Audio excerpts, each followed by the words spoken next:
Is it hot enough for you? Well, guess what? It's summer, and that's what happens. Sit back in some AC and laugh with this dumb birthday game from July 20th, 1996. After the game, stick around for a couple of bonus audio clips. In honor of the anniversary of the moon landing, let's title this one Radio Spaceshots. The players. I'm on the phone. Jack Harte is here. John from Ashland, 14 years old, but not for long. Keith from Walberg, North Carolina. And Wolfie. Oh, and Tom Howie is producing, but not playing. We only get 2 birthdays, Kim Carnes and John Lodge, and then 3 historical events. In what year did the Apollo 11 astronauts, Neil Armstrong and Buzz Aldrin, become the first men to walk on the moon? In what year did the Sioux Indian leader Sitting Bull surrender to federal troops? And in what year did Hank Aaron break Ty Cobb's record for games played? For the love, please check out Patreon and think about supporting the show. Episode 192, Radio Spaceshots, launches its way to your ears in 3, 2, and 1. In fact, it was my kids, I think, the other day who said, Dad, why don't you knock off that what the heck? Well, I just pinched their noses, and they'll never say that again. Okay, let's see. We have some interesting people, of course, some WBZ people, producers and big shots from this station, Tony Nesbitt being one of them. You're talking about me? I'm talking about you. I think you're a big shot producer? You're a big shot producer, and I think you're a terribly important person, and a credit to whatever your race or religion or ethnic background or anything is. Thank you. That's it. That's it. I thought you'd respond, and someone said I can hear you breathing into the microphone, which I would imagine for some good-looking young ladies is probably kind of a kick in itself. Hey, you might be getting a kick out of it too. Well, I don't want to get into that. Well, no, I do. Let me bring in the very lovely Jack Harte. Hi, Jack. You know, Norm, instead of saying, what the heck, how about, well, I'll be darned? That's a good one. That's kind of folksy, too, isn't it? Yeah. Do you think it's as folksy as what the heck? What the heck? Well, it's just about as folksy, but it's not what the heck. You can go, what the hey? What the hey? What the hey? Yeah. Or hoo-ha. Hoo-ha is good. Hoo-ha is very good. Yeah. I think that's good. Make it a national catchphrase. Anyway, how are you, and both of you guys? You guys want to have it, because you don't get to talk to each other, do you, very often? I thought maybe you'd like to take time to do that right this minute. Sure, Tony, how you been? How's your lumbago? Oh, very good. Good. How's your rutabaga? I know that you were mentioning earlier, Jack, and I hate to interrupt this fast-flowing conversation, but you were mentioning earlier that the Ted Williams Tunnel is open. Yeah. What is the toll through the Ted? No. Is there a toll, or do you? I think it's $2. And do you get a baseball bat or any kind of memorabilia? You get a little cap when you get to the end, and you can get a hot dog and a cold drink with cellophane over the top. You get a Red Sox program. That's right. And the guy at the toll booth says stuff like, "Get your Ted Williams tunnel tickets." Yeah. Yeah, they throw the change back to you. That's right. They throw it to the guy in the car, 2 cars in front of you, and he flips it in back of him. Yes. I think that they don't then on deck circles. Yeah. Okay. That's what they take the toll. I've never been through the Ted Williams Tunnel. Shed no tears for me, Evita. I'm just saying that. I'm not saying that as a you know what I think we should do sometime during the week? Get a vehicle that has commercial plates, and just for the heck of it, even though we're not actually doing any business, drive through. We'll be fooling them. You know, something like that happened, and I know you're excited about me picking up on that and telling you a boring story as a result. But when they were coming across the central artery from Medford, the Medford side, that's like coming from the 93 and stuff. Who's they? I don't know who it was. Oh, okay. You just I mean when the traffic at the beginning of that, they were allowing people with 3 or more or 2 or more as they do now in some parts of the Southeast Expressway. Well, the HOV lane, yeah. Yeah, if you had a certain amount of people in the car, you could take that express lane, which would be a little faster than the others. So at that time, I was suggesting for a couple of reasons, and I thought this was so hilarious, I wanted to bring it up to you now, because I haven't talked about this for approximately 20 years. You know why that is? Because nobody asks me. You're old. Yeah, because I'm old. That's right. I may drop that right in the middle of the story. You have had a crazy show tonight, Norm. Oh, Jesus. Nobody under the age of 500 is called. Forgive me, those of you who are under the age of 500. But You're going to get a call later and say, Norm, I'm 498, and I take offense to that. Yeah. That's right. I'm 498 years old, and I'm feeling great, and age doesn't really matter. 498 years young. Well, that's the phrase I hate most of all. That and family values. I hate those two phrases most of everything. Anyway, I was talking about the Norm Nathan lifelike blow-up balloon doll. That were in the... I don't mean this in a sexual way, because they have those kind of dolls. They have Norm Nathan sexual dolls? No, please. No, I had these people dolls where you'd sit them beside you in the car so that you'd make up... In fact, they started doing that. Some people were doing something like that on this other stuff.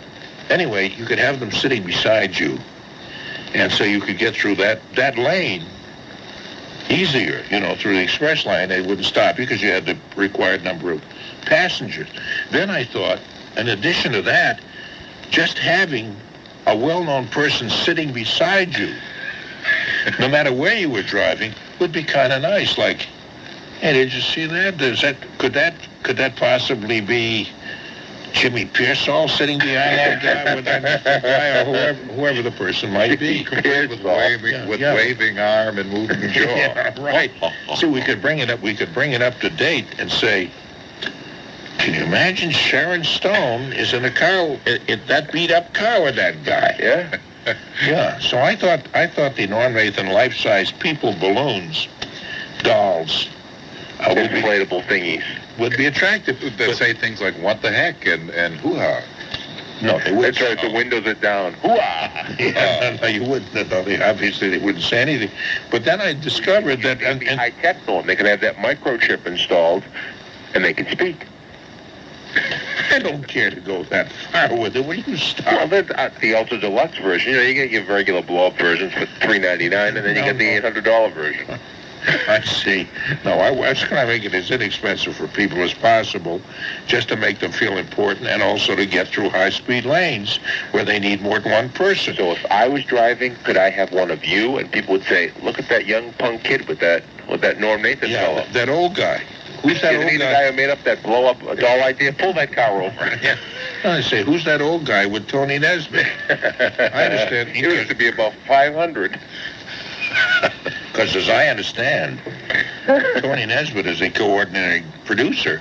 It could be Norm Nathan sitting next to him, but I don't know. Norm looks awfully wrinkled. And it'd be because you were deflating. That's right. Right and before what's that sound he's making? Yeah. Ooh-ha. Have you seen that? What is that?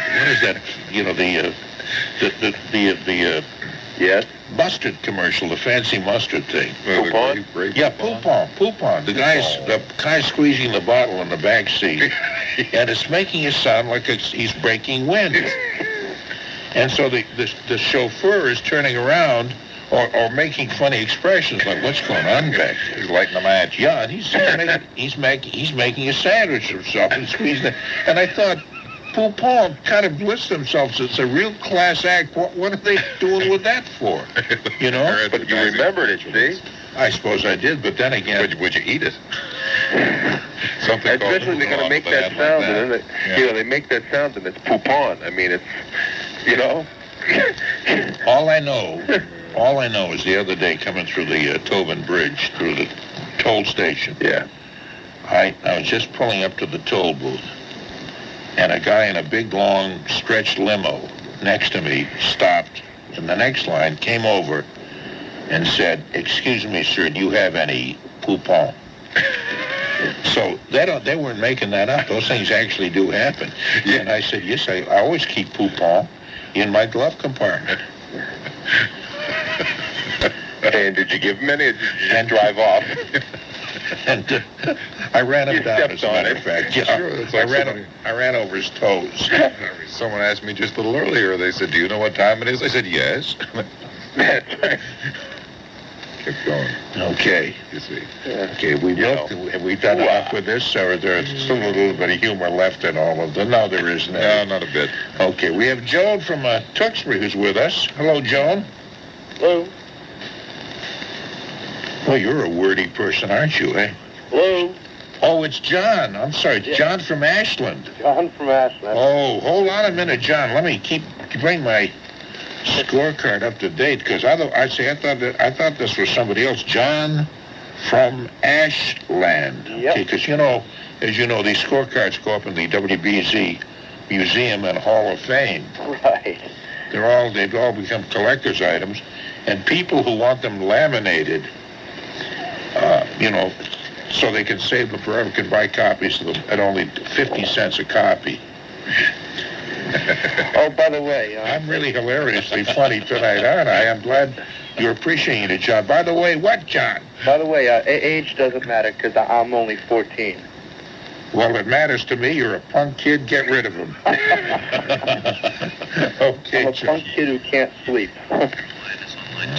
Okay. So, John, you're only 14. What are you doing up this hour? I try to get to sleep, but I just can't. Okay, no, I'm glad you called. I'm so glad to hear young voices. That's what happens when they give these kids summer vacations. They end up sort of just relaxing around the house all day. Comes time for them to go to sleep, and no, they're up all night listening to the radio and watching television, using up the electricity. No, we can't really criticize them for that, because we're up much. Even when I'm home, I'm up much of the night.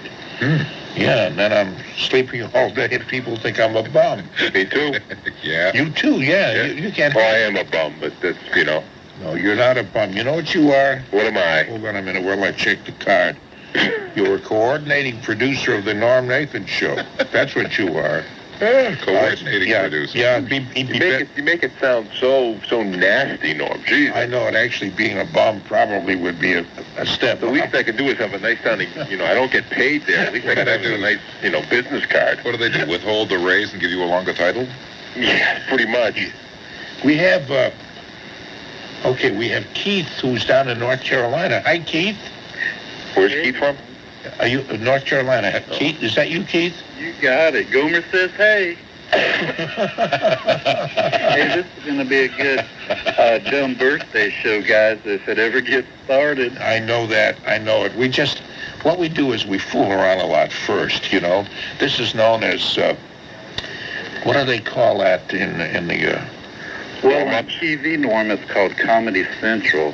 Yeah, no, But that I turn the radio on, and I've got Comedy Central. I love it. Go ahead. Yeah, no, we don't have Comedy Central where I live. I pay a very high fee for cable, and I only get 2 stations. And they both do nothing but broadcast infomercials about how to get wrinkles out of your face, how to exercise, and how to lose weight. But they make it very clear. Yeah, but they come in very clear, so I'm pleased with it, Don't forget catching the big bass. Catching, that's right. That's right. That's right. The fishermen out there showing, hi there, I tried everything. I tried a hook. I tried all kinds of new devices to catch fish. Couldn't catch nothing. That's why I invented my own. It's called, I'm doing a Richard Jenny. He does a bit on that. And on some of the infomercial shows that are on during the night. Where are you, by the way, in North Carolina, Keith? Near a little town of Walberg, North Carolina, just south of Winston-Salem, Norm. Oh, okay. You gonna come in Kind of out town? in the country, but sort of close to Cosmopolitan. Is it anywhere near Mount Pilot? Well, actually, it's Mount Airy, like from the Andy Griffith Show, about 45 minutes south. Was that the town he was in, Mount Airy? That's where Andy Griffith's from. Oh, Well, he was in Mayberry, was in the show. Oh, but that was based upon sort of like Mount Airy. There was no, he's saying he was from Mount Airy, like he really is truly from Mount Airy. On the TV show, they talked about Mount Pilot, but near Mount Airy, where Andy Griffith was born and raised, there is a Pilot Mountain. Ah. So he kind of took actor's license and changed the words around. He doesn't like to admit that Mount Airy is really Mayberry. Does it look at all like Mayberry did on the screen? Oh, to me it absolutely does. Really? Yeah, people have said that who've been down there. Yeah, that there are many of the same kinds of stores, although what they have different names. Absolutely, Norm. If you're down in North Carolina, stop by Mount Airy, and it looks like Mayberry. Stop in and get a sandwich from Juanita and a haircut from Floyd. They have that there. Have Sarah connect you. Yeah, Floyd was one of my favorite characters on that show. I thought he was funny. Before he started having strokes. And then after a while, he was actually strapped into a variety of braces, to either a sitting brace or a standing brace after he started having strokes. So what was it, Howard McNair? Is that right? Did that really happen? Yep. He had, and then they'd either have him hold a newspaper or like a comb in his hand, and that would be it. Oh, that's interesting. I didn't realize that. That's when he started to get real. Hey, Norm, It's actually kind of sick when you come down. It's not interesting. It's sick. I didn't say that. Speaking of sick, Oh boy. you know who's on the line with us right now? Ooh. Wolfie. Who? Wolfie. Really? Wolfie, yeah. Hi, Wolfie. Good morning. See what I mean? Good morning to you. Good morning to you, Wolfie, and John. Let me clue you in. Yeah. Let me clue the world in.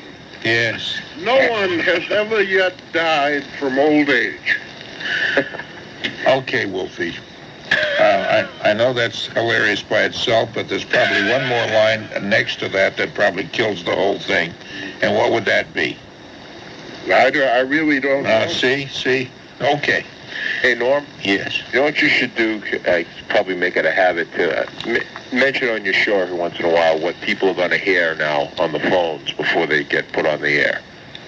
That they hear that little burst of static. Oh, I see. Okay. It just kind of is a little thing. Hey, you know, when we put you on the air, this is what you'll hear. So That's kind of an added feature. I want to tell that to Tom Howie because he's not my coordinating producer, but he's, what would you call him? What title would we give him? Associate. Associate producer? Associate producer means there's another producer, doesn't it? I mean, don't you need at least two producers so they both are associates of each other or something? director. Director? Director, okay. Anyway, let's get on with this.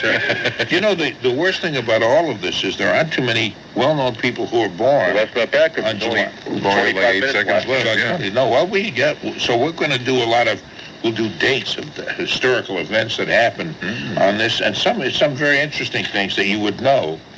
But anyway, we'll do the birthdays first. Born on July 20th, Kim Carnes, the singer.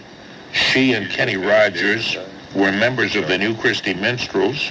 Her biggest hit, double Grammy winner in 1981 for Song and Record of the Year, Betty Davis's Eyes. She did Betty Davis. Yeah, Betty Davis's Eyes, that was her. She was a New Christie minstrel? Yes, that's what it says, with Kenny Rogers. Wow. The co-written Betty Davis Eyes, co-written by Jackie DeShannon. She and Kenny recorded Don't Fall in Love with a Dreamer. Don't fall in love with a dreamer. Excellent. It was excellent. Okay, 1981 is the only date I have, and that was the Betty Davis Eyes. Yeah. Okay. So how old do you think? Let's start with you, John. Yeah. What do you think? How old is Kim Carnes? Well, you can guess Betty Davis for double points. Wait a minute. Now, what's the question here? Kim Carnes, how old is she? How old is she? How many times do I have to repeat this? Are you going to tell me when she was born or what? Well, no, it's not a math quiz. No, have you ever heard the dumb birthday game before, John? No, I've never heard of something. Okay, let's get rid of you because you're going to be a hazard here. I thought the rules are about as elementary as you could make them. Yeah. Well, what year was she? What year was she born? So then he was going to figure out. I suppose he thought this was a math quiz. She had 10 toes. She had 2 removed. How many does she have left? And probably they will meet in Plantora, Oregon. Both trains traveling at 46 miles per hour. What's the bus driver's name? Yeah, one leaving. Anyway, Keith, how old do you think Kim is? Yes, Kim Carnes. What do you Well, think? Norm, I'm going to think like Aunt B might think. Okay. I'm going to say she's 52. Oh, boy, what a night this is. I'll be happy when this is over. Hey, I'm Norm. feeling the wind in my hair as I drive home. Just my luck, my hair will blow off. It'll end a really rotten evening. Okay. Anyway, The outside and the windshield. okay. Yeah. Stick my head out the window and get bugs all over my teeth. Well, you don't know if you cut me off. I cut you I off? had a call back, yeah, so I don't know what any of the guesses have been so far for Kim Carnes. You cut off? Yes, you hung up on me. I didn't hang up on You you. certainly did. Did we hang up on him, Tom? Oh, we did. Did I do that? Oh, I see. I see. I was aiming for John, the one who wanted to know what year Kim Carnes was born. I thought I hit his button, but apparently I hit yours. Mine. You sunk my battleship. Okay. Wolfie, what do you think? The guess is just Keith. Oh, Keith guessed 52, and Wolfie is still talking. He has a habit of talking right through everything. How old? 46. 46. So he Okay. said 46. 46. 40. Can I give you 46. a memorable from Revere Beach about 50 years ago? No, not right now. See, we're in the middle of this big-time game. Jack, what do you think? How old do you think Kim Carnes is? Kim Carnes, let's see, she was a new Christie minstrel. That's right. She also played on Revere Beach and got this, some of the sand in her shoes. Fell in love with the dream. Sand from Havana. Let's see. Yeah. She buried Wolfie a couple of times, but unfortunately he kept digging his way up. Kim Carnes, whoosh, if she was a new Christie minstrel, that's... that was now again the big Betty Davis Yeah, what eyes. kind of years are we talking for that? That must be the 60s. What's that song? The There's 60s? a new world out there, no matter what you do. Hey, kid, how'd you like to make records? You got the voice, you got the looks. Just check in with Keith at the door. Jack, anyway, what do you think? She's got to be 48, at least. 48 at least, okay. Tony? You say the 60s was that? New Christie minstrels? Yeah. Sounds like a breast mint, doesn't it? The new Christie From minstrel. Wrigley's, new Christie minstrel. Fresh. Redison. I'm kissable sweet now. That's right. Morning breath? Never. I just pop one of the new Christie minstrels. After this. 81 was... Yeah, I'm trying to remember. She's not 81. No. In 81... 81 was Betty Davis Eyes. She was 81? Will you stop doing bad jokes? Don't we have other people on the line? So 15 years ago, she was, well, she could be, okay, 45. How old would Wasn't my original answer, but Jack kind of got me thinking about these new Christie minstrels, and I upped my guess, so 45. Okay, she's 50. Oh! 52. Now, Keith said 52, All right. and Jack said 48. So they were both 2 years off, and so they tied. So Keith and Jack have won this never-ending first round. Okay. How about, you want to take a shot at the Senator, by shot, I don't mean it, Senator Barbara, jail. Mikulska. Hold on a minute. Never mind. If you can't pronounce the name, No, she's an interesting lady, and I really do like her. But I don't know. That's not the kind of thing that's really fun to try. So let's try. How old is she? She's 60. Okay. She's an interesting senator, and she is out of her mind. Oh, I can't remember what state she's in. Doesn't say that? She's nervous. That's her state. She's in a state of depression.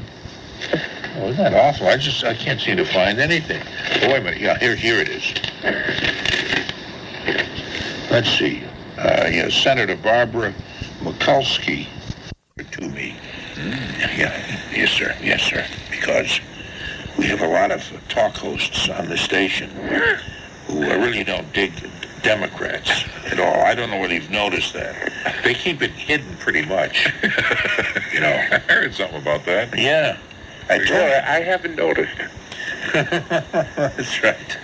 Tony Oliva, baseball outfielder from Cuba originally, American League batting champion 3 times, but I don't have the years. I don't even know who he is. Tony Oliva, he was really one of the great baseball players. I've heard the name. Yeah, Tony Oliva. You want to skip that one, too? Sure. He's 56. Oh. Gee, I was going to say that. That was what I was really going to say. Okay. The next one I have is John Lodge, a singer, guitarist from England with the Moody Blues. His biggest hit, Nights in White Satin. Is he talking about himself there? Because that's a little questionable, isn't it? Nights in White Satin. Nights in White Nights Satin. in White Satin. By nights, we're talking about the evening, that kind of night, not the K kind of. Not the human night. Not the human night. No, not the other human night. Yeah. The nature night. Yeah, because that would be Knights in Armor. Well, Nights in White Satin. What do you think they wear under the armor? White Satin. White Satin. Yeah, that's right. So that it doesn't itch. So that they enjoy it more. Yeah. How do you think they get those things to slip on? Those things are tough to get into. Why do you think they want to wear it so long in the course of a day? You see me in armor. I'm talking through my helmet. But you don't know what I got on underneath this armor. You feel. You have on armor all. Oh. Now let's move I along. can see through that armor, Norm. Okay, anyway, we've got the John Lodge. His biggest hit, Nights in White Satin, was recorded in 1972. You guys want to take a guess at that? How about you, Tony?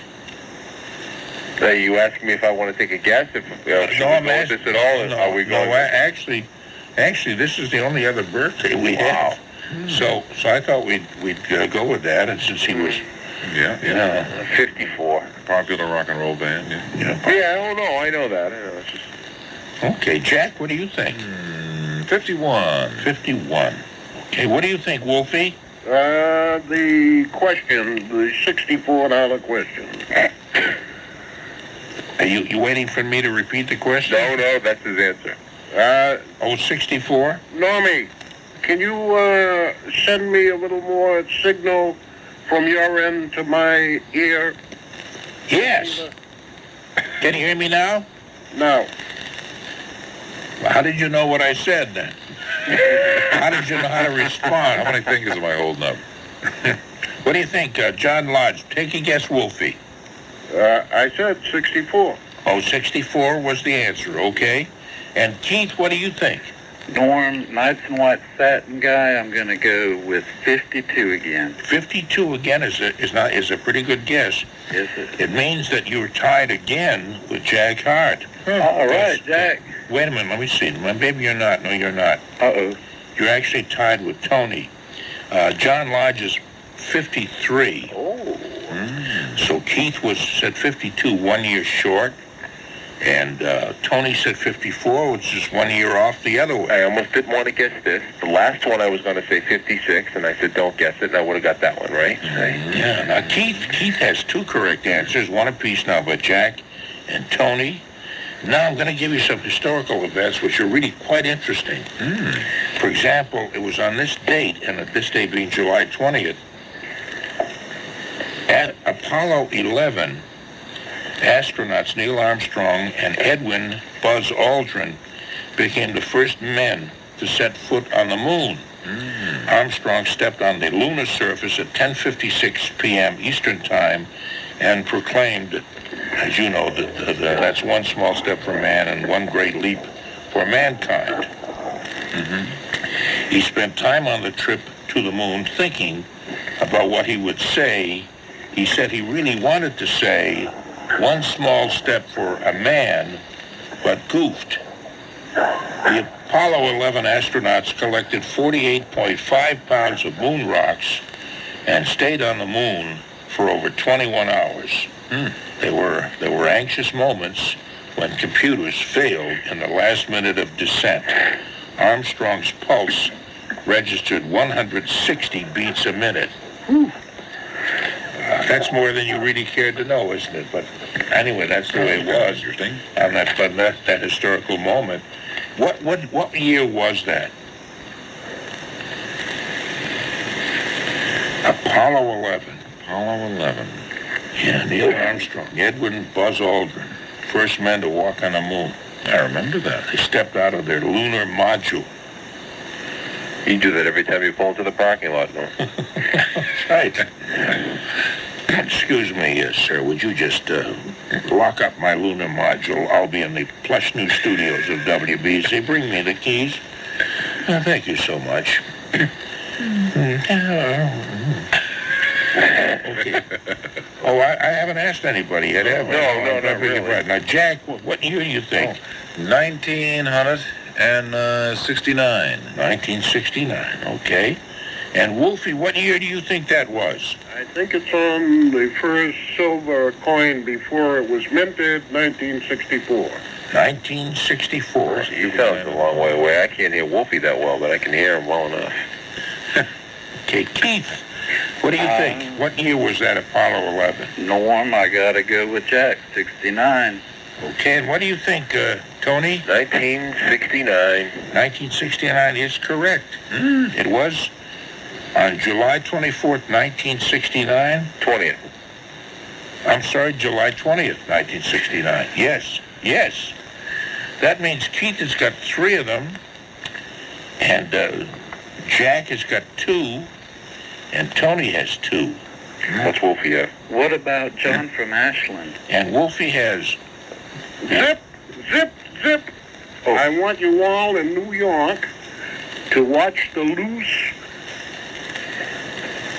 Hold it.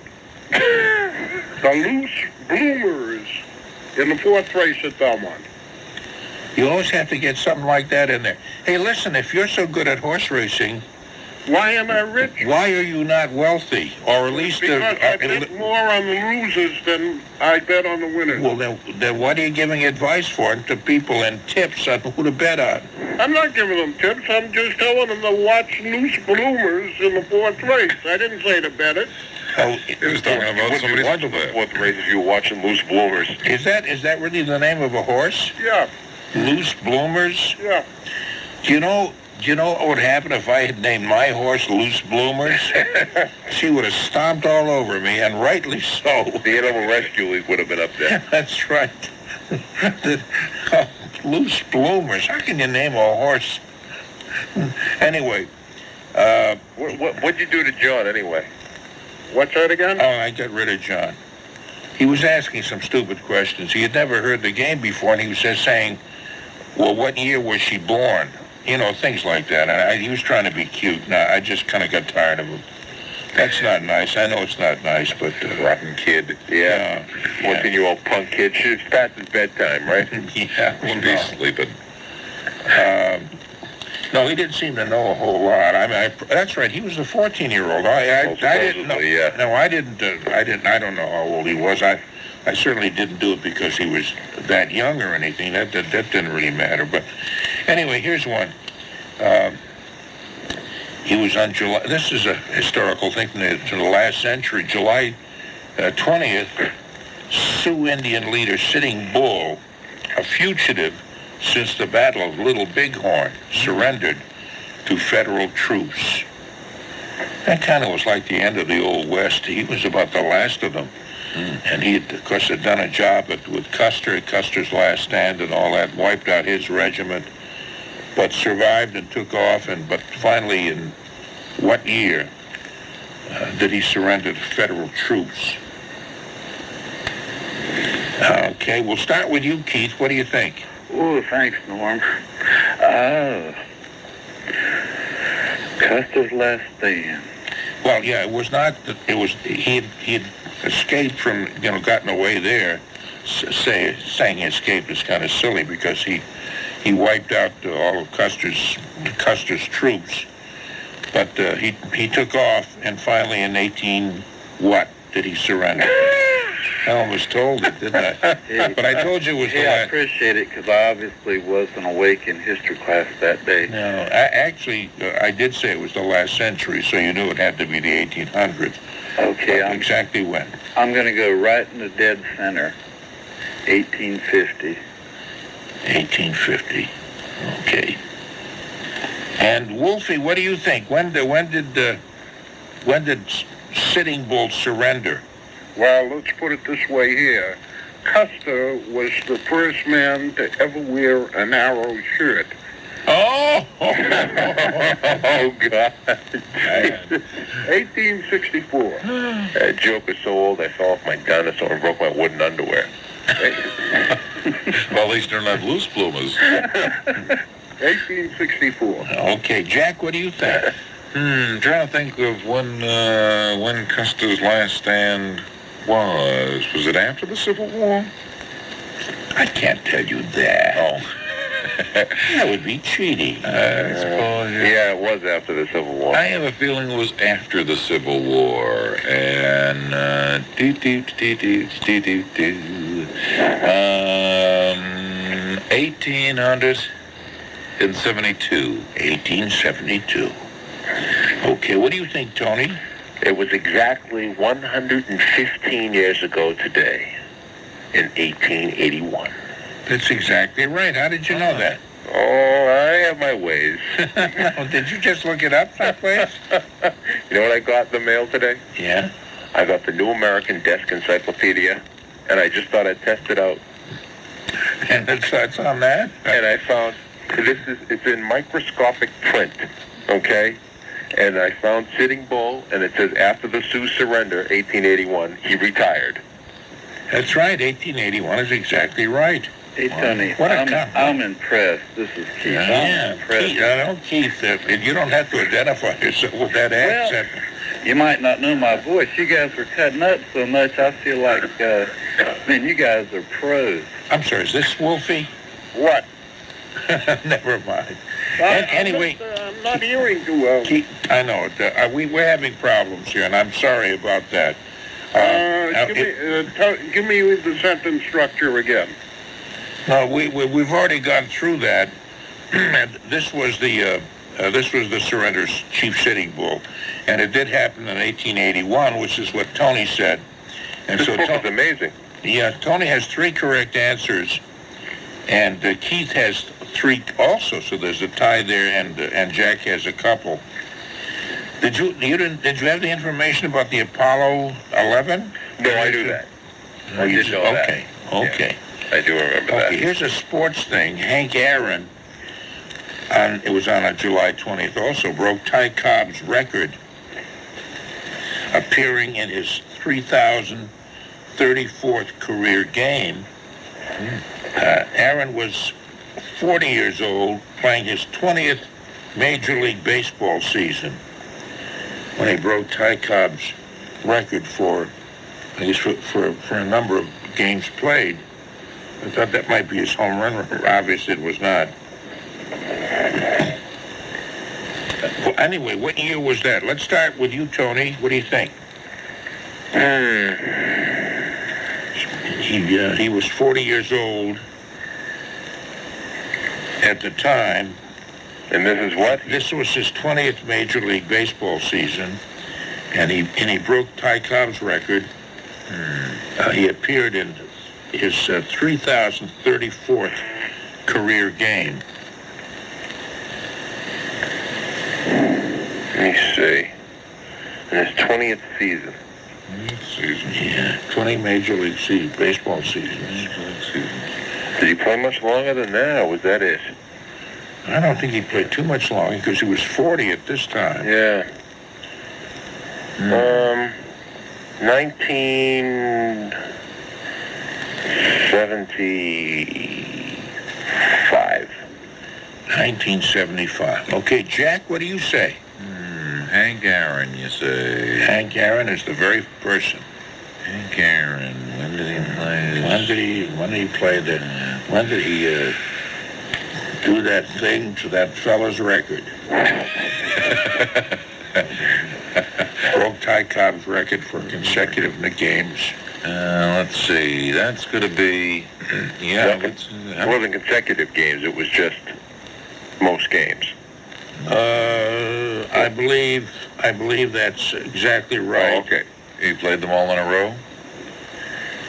Wait a minute. Let's see. No, he appeared in his 3,034th career game. It wasn't necessarily consecutive. Games, okay. That's right. That's right. Well, wouldn't they be all... Lou Gehrig actually had the record for consecutive games. He had the record now. Cal Ripken had No, Cal Ripken now, but I mean, at this point. Well, how would it be other than consecutive? Meaning that... Well, no, just the number of games he played, all in all. I mean, still a lot of games. Yeah. That's, I'd say... Because one day they're going to say about you, Jack, that you probably have set a new record for consecutive traffic reports. Yes. Yeah. Oh, not even consecutive, just that many traffic reports. That many traffic reports all in a row. Not necessarily in a row, no, just the number of them. You'd have to beat, I think Joe Green must hold the record for that now. Joe Green probably holds the record, probably followed by Joe Stapleton. Joe Stapleton is right up there. Yeah, Malcolm Alter racks him up. Yeah. Malcolm probably has Malcolm Alter is up than anybody in the world. Yeah, Malcolm is up there. Also, the guy who was I worked with at HDH, who's down in Florida now, who retired, who flew his helicopter. Himself, he was a licensed pilot. But Joe Green, he just said Joe Green. No, I know he was a licensed pilot. Oh, no. Officer Bill O'Connell? No. And the awful thing is I can't think of his name, and he was a... Eli, Wicked Eye, Eli? No, it wasn't Eli, no. E.B. Rideout? One of the Wright brothers? Was E.B. Rideout? Wilbur Wright? No, it was... He lived in North Reading, right near me. And his real name was Arthur McTague. And he changed Oh. You've told me this 1,000 times, and I can't think of his name. I can't Kevin O'Keefe. There you go. His real name was Arthur McTague? Arthur McTague. How do you like that, Jim? Yeah, I used to go to parties over his house, barbecues, cookouts, stuff. And he'd have all of his friends who'd known him for years and his family, and they'd all call him Artie. And to me, he was Kevin, because I'd never known him by any other name. And it was kind of a blank spot there. Now, what did he want to do, sound Irish instead of Scottish? No, I think he got the name when he was here at BZ. You mean they just gave it to him? Yeah, at that time they were changing everybody's name, and they gave him that name, and he did the all-night record show. That was long before he became a traffic reporter. But it wasn't that like they changed it to anything, like Stud Rockley or anything, or Rocky Cliffs. Kevin O'Keefe. We better move along this because time is running out, and we have 78 more commercials. Let me see. Okay, I made that up. The Hank Aaron thing, I'll say 77. Okay, what do you think, Wolfie? Well, being consistently wrong, I will say 73. Okay, actually, you've been very close on a lot of them. Keith, what do you think? Does not make a winner. Oh, there we go back to that again. Norm, I have no idea. I'm going to say 1971. Okay, the answer is 1974. And Tony said 1975.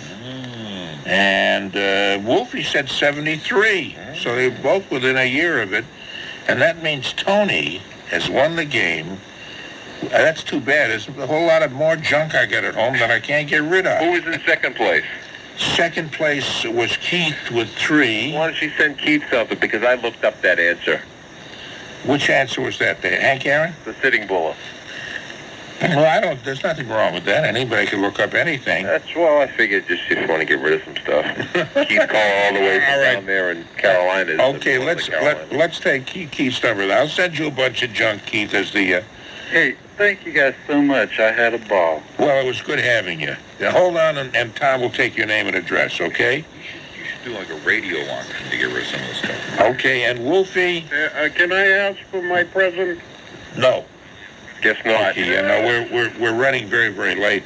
And Tony and Jack, I appreciate both of you very, very much. Thanks a lot. All that excellent and madcap conversation before the game. I loved when the game evolved into that, most of which carried over to the game itself. I hope there are more of these in the vault. As promised, here are a couple of bonus audio clips. First is Steve Lavelli and a riveting call from Andy about Morse code. Then, a featurette with Ellis Hennigan from Bloomberg Radio News about Tiny Tim. It may have been called Telling Stories Around the Kitchen Table. What does it stand for? You hear me okay? Yes, I can. Okay, in the early days of radio, everybody used Morse code. Mm-hmm. And in order to make communications more efficient, a series of codes were devised which, when used, represented sentences. QSL represents, I confirm that I received your last transmission. Okay. And there are a whole bunch of other codes that are similar. And I guess I'm stupid. And how do the letters QSL come from that statement? I confirm that I received your transmission. You know, the actual acronymical values, I'm not sure how the heck it came to be QSL, but there are a whole bunch of similar codes. Yeah. If you put a question behind it, that means it's a question. Did you receive my transmission? Andy, I'm out of time, but thank you for the call. I appreciate it. Okay. All right. Somebody once told me that QSL doesn't actually stand for anything, but I do know that it's those kind of cards, and I've got a few myself. I'm Steve Lavelli for David Brudnoy. It was a great night. Happy Hanukkah, everybody. Paul Sullivan is next on WBZ. Hit 1968, the ultimate one-hit wonder. But he turned that hit into quite an amazing career. Celebrities don't come any more unlikely than Tiny Tim. He was fat. He was not very good looking. He certainly didn't have much of a voice. His instrument was the precise antithesis of cool. But he let none of that stand in the way of his celebrity. And over the years, the man simply refused to disappear. Sure, he was mostly famous for being famous, but I dare you to find a living, breathing American who has never heard the name, or who can't hum a few bars of Tiptoe Through the Tulips with me. Born Herbert Corey, the 6'1" singer got his stage name in 1960 from an agent who specialized in midget acts. In an age of hard-driving renegade rockers like Hendrix and Joplin and the rest, Tiny Tim was a sort of comic foil, this high-voiced ukulele-strumming overgrown flower child. No one ever took him seriously, but then that was never the point. His wedding to Miss Vicky on The Tonight Show attracted 40 million viewers. His cult was that big. The marriage lasted a few minutes longer than the show. He never had another hit record. He was on his third wife when he died. He had heart trouble. He was perhaps 64 years old. But if America really is the land of self-creation, Tiny Tim was one of the oddball patron saints. A man who invented himself in the most preposterous way imaginable. A man millions may not be mourning, but a man millions can name. For Bloomberg News Radio, I'm Ellis Hennigan. Now, wasn't that worth the wait? Kind of? A little?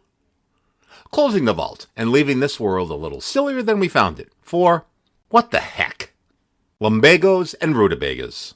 Norm Hawking toll booth gifts. Shed no tears for me, Evita. Years young and family values. The Norm Nathan blow-up balloon dolls. Non-sexual, of course. For HOV lane purposes. Celebrity options available. Grey Poupon. Dumb birthday game laminated scorecards. Andy Griffith.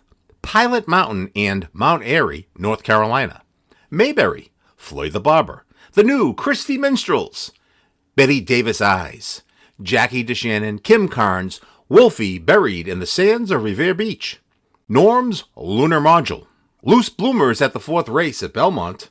Tiny Tim, Ellis Hennigan, Bloomberg News Radio, setting records for traffic reports given, Arthur McTeague, also known as Kevin O'Keefe, Stud Rockley, Tom Howie, Jack, I'll be darned Harte, and the kissably sweet Norm Nathan. I'm coordinating producer, Tony Nesbitt.